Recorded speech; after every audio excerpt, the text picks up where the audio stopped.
All right, time to address the elephant in the porta potty.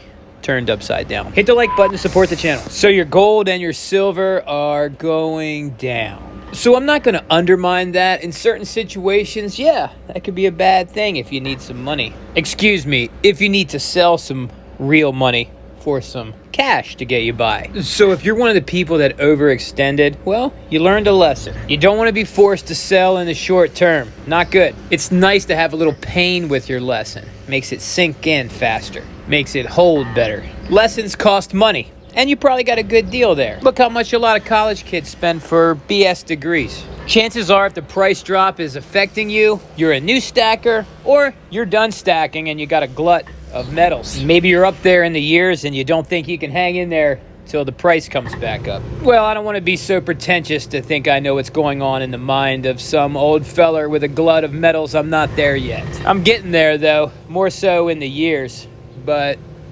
whoever has enough metal, in their mind, that is.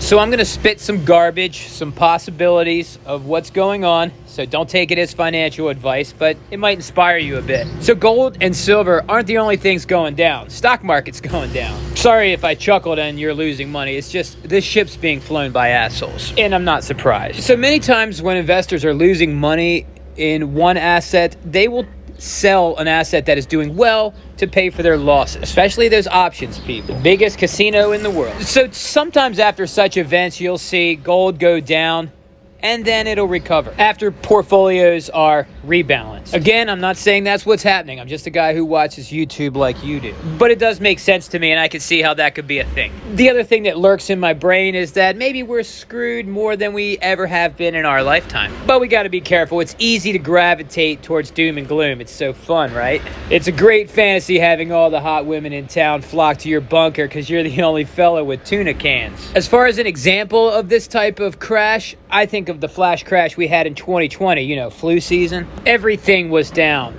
All of it. I mean, gold and silver were down, but try getting some. I mean, the premiums went crazy. So a scary thought is, what if we had a crash like that, but it wasn't short term? It lasted a long time. Prices will be low, but cash will be scarce. And there'll be lots of quote unquote protesters. I'll leave it up to you to imagine what that would be like in the long term. In fact, you can even comment it below. I'd love to read it. Hey, if you're enjoying listening to a guy with his coffee and his coins sorting out his thoughts in the morning near a damn street sweeper and jackhammer, consider subscribing. Thousandaires, after all, should stick together. And if you're not a thousandaire yet, get on board. You'll get sorted out. I'm going to wrap this up with some optimism. Here's a thought that might get us through the storm. We got a nice pullback, but I wouldn't consider it a blow-off top, which is typical at the end of a metals bull run. If that is the case, well, the economy's going to be booming, and we'll have years to buy metals at cheap, cheap prices. And it's going to be party time for the stackers. And we'll be able to cost average all of our losses away. How does that sound to you? Again, put it in the comments below. I'd love to read it. As I think about it, I think all the weak hands that kind of joined the party because of the BRICS hype are getting shaken out. The BRICS story makes for good TV.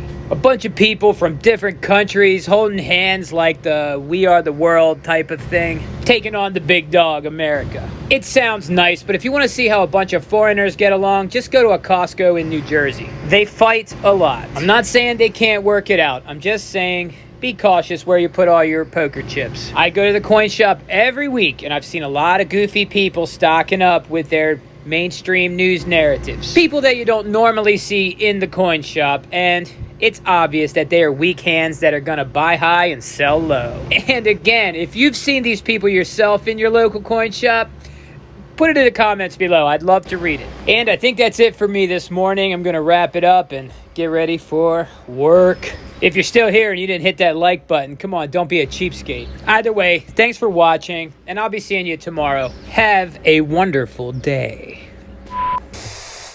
And a catchy thumbnail before I go. Yeah, that should do it.